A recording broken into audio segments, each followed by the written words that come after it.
Welcome to Lesson 14 in this series covering American government and politics. The lesson has been created to support the teaching of A-Level politics. In this lesson, we consider the powers of the president over the legislative process. By the end of the lesson, you should be able to answer the following questions. How much influence does the president have over the legislative process? Are the veto and pocket veto effective tools of influence? What methods does the president use to circumvent Congress, including executive orders, signing statements, and executive agreements? How easy is it for the president to circumvent Congress? Let's begin by examining the State of the Union Address. The Constitution requests that the President shall from time to time give to the Congress information of the State of the Union and recommend to their consideration such measures as he shall judge necessary and expedient. This is the basis for the President's annual State of the Union Address. Historically, the address was not that politically important. It took the advent of radio and television before the State of the Union derived particular political significance. The State of the Union is a good example of what President Theodore Roosevelt called the president's bully pulpit, the ability of the president to have a wide and attentive national audience whenever he speaks. Measures that appear in the State of the Union Address gain additional political momentum. The Congressional Research Service calculated 41.6% of State of the Union policy proposals were enacted by Congress between 1965 and 2013. State of the Union addresses can galvanize government action towards common objectives. One study found that every 50 words devoted to an issue in a State of the Union results in a 2% increase in public belief that it is an important issue. The address is certainly watched by many Americans. Nielsen estimates 45 million people in 27% of the nation's households watched President Trump's State of the Union in 2018. However, the president is constrained by the expectation to act presidential. He is expected to emphasize bipartisanship and what are known as sweet home and apple pie values, rather than partisan rhetoric. Congress can find ways of upstaging the president. A good example is when Speaker Pelosi ripped up her copy of the speech in front of President Trump and television cameras in 2020. It is also the case that public interest in the State of the Union tends to wane over the course of an administration. Viewers of President Obama's State of the Union declined from 52 million to 31 million people during this presidency. And, of course, it is just a speech. There is no constitutional obligation for Congress to follow its content. 2. Drafting the federal budget. Modern presidents have responsibility for drafting the federal budget with assistance from the Office of Management and Budget, or OMB, the largest department in the executive office of the president. They then submit it to Congress for approval. The president may decide to veto any appropriations bill. If the president and Congress cannot agree on a budget, authorization for most federal spending ends, and the federal government will shut down. A government shutdown occurred for 35 days in 2018 when President Trump refused to sign appropriation bills without funding for the border wall. Government shutdowns are a blunt tool for forcing congressional compromise. They are highly unpopular and tend to result in public opinion turning against both President and Congress, regardless of who is to blame. Congress controls most of the budget process, with the President's formal involvement limited to proposing a budget at the start and signing it into law at the end. Congress is also responsible for setting the debt ceiling. This is a limit on government borrowing. The latest debt ceiling crisis was in 2023 when the president wanted to raise the ceiling, but Congress refused. This risked the USA defaulting on its loans. 3. The presidential veto. The formal presidential veto can be used to block legislation. Vetoes can be overridden by Congress with a 2/3 majority. President Trump vetoed 10 bills, but was only overridden once. His veto of the National Defense Authorization Act in 2021 was overridden. In modern times, around 80% of vetoes are never overridden. However, threatened use of the veto is normally more effective in forcing congressional compromise than its actual use. The White House produces Statements of Administration Policy, or SAPs. Around a half of SAPs include a veto threat. Many SAPs will also propose compromise positions that Congress may consider to avoid a veto.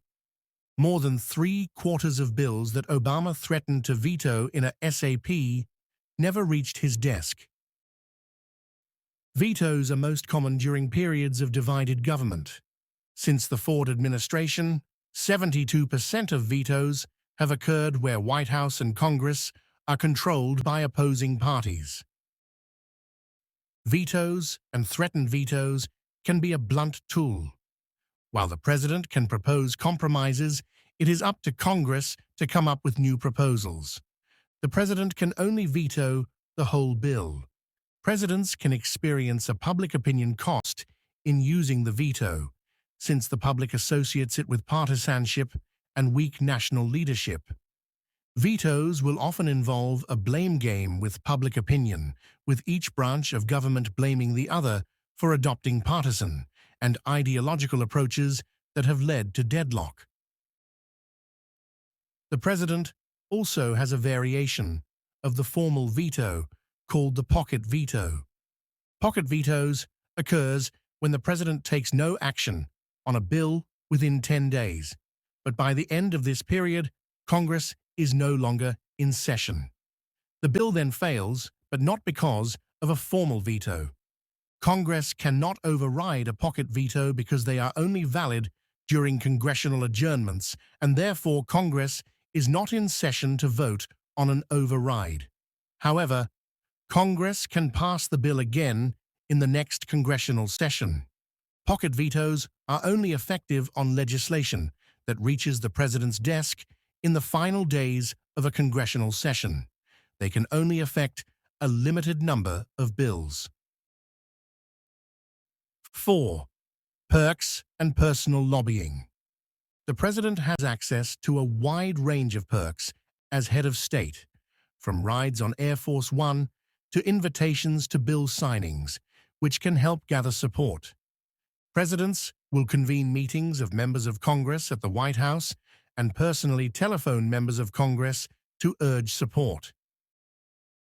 It is impossible to know what influence presidential perks or personal messages have on members of Congress. It is perhaps unlikely that cynical members of Congress will be swayed by personal presidential attention. That said, President Carter tried to run an austere White House, cutting presidential perks, including selling the presidential yacht. A lack of perks may have contributed to Carter's bitter relationship with Congress. 5. Coattails effect and campaigning. A popular president will boost votes in favor of his party's congressional candidates. He can use his popularity to campaign in favor of congressional candidates, particularly in districts and states where he is particularly popular. This is known as the coattails effect. For example, in the 2018 midterm elections, Trump campaigned in North Dakota, a state he comfortably took in 2016, but was held by a Democrat senator. The Republicans successfully took the Senate seat. Coattails are only effective on members of the president's own party and require the president to be popular in the constituency.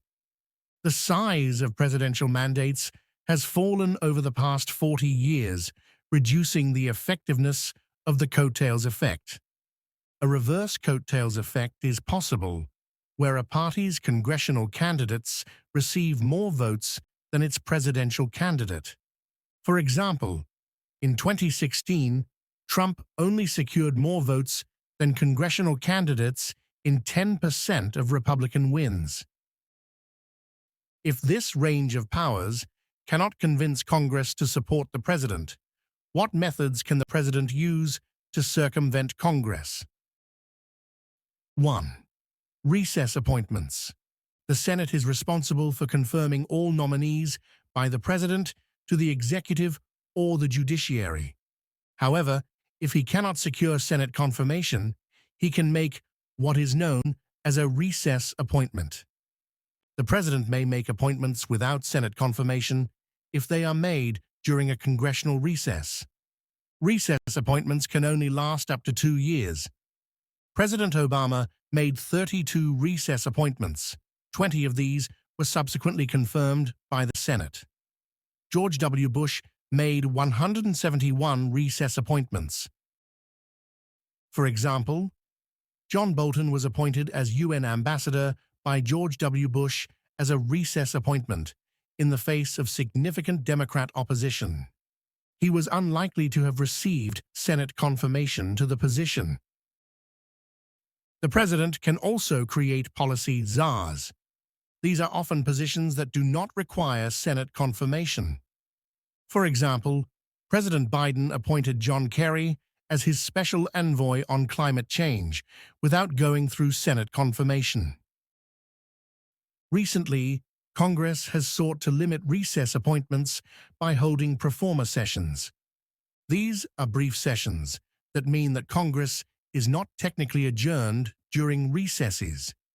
For example, pro forma sessions were held over the 2017 summer recess to block Trump from replacing the Attorney General. As already stated, recess appointments are only valid for 2 years. It is also the case that policy czars cannot hold any budget or official authority. 2. Pocket vetoes. Congress cannot override a pocket veto because they are only valid during congressional adjournments, and therefore Congress is not in session to vote on an override. However, Congress can pass the bill again in the next congressional session. Pocket vetoes are only effective on legislation that reaches the president's desk in the final 10 days of a congressional session. Because of this, they can only affect a limited number of bills. 3. Circumventing oversight. Presidents can try to hamper congressional committee investigations by failing to cooperate. For example, Trump ignored subpoenas regarding his impeachment in 2020. Failing to cooperate is legally questionable. Congress has the power to legally enforce subpoenas, declaring non-cooperative officials in contempt of Congress. For example, Trump advisor Steve Bannon was sentenced to 14 months for contempt after refusing to cooperate with the January 6th attacks investigation. 4. Executive orders. Executive orders have become a very important means of the president achieving his aims without legislation. Executive orders direct the federal bureaucracy to implement legislation in a certain way. Recent times have seen much greater use of executive orders to try to implement presidential priorities without Congress.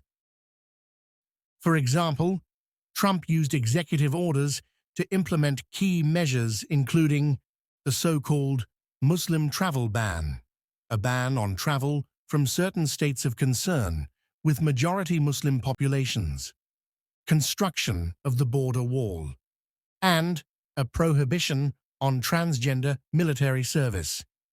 These are measures that Trump would have struggled to pass through Congress as laws. Similarly, Biden established his student loan forgiveness policy by executive order in 2022. Sometimes executive orders have been used to implement major policy changes. For example, Truman used an executive order to desegregate the armed forces in 1948. This measure was never overturned. However, there are a number of important limitations on the effectiveness of executive orders. Firstly, executive orders can be overturned by Congress passing a law. For example, in 1992, Congress revoked George H.W. Bush's executive order on human stem cell research. Secondly, executive orders must be constitutional and lawful. The courts have found a number of executive orders to be unconstitutional or otherwise unlawful. For example, the Supreme Court ruled in Youngstown Co. versus Sawyer in 1952 that President Truman's attempt to nationalize steel works by executive order was unconstitutional. In United States versus Texas in 2006, the Supreme Court halted implementation of Obama's DARPA immigration program. And in Biden versus Nebraska in 2023, the Supreme Court found that President Biden could not forgive some student loans by executive order. Thirdly, executive orders have no entrenchment and can be easily overturned by successors. For example, in his first 48 hours of office, President Biden reversed many of Trump's executive orders.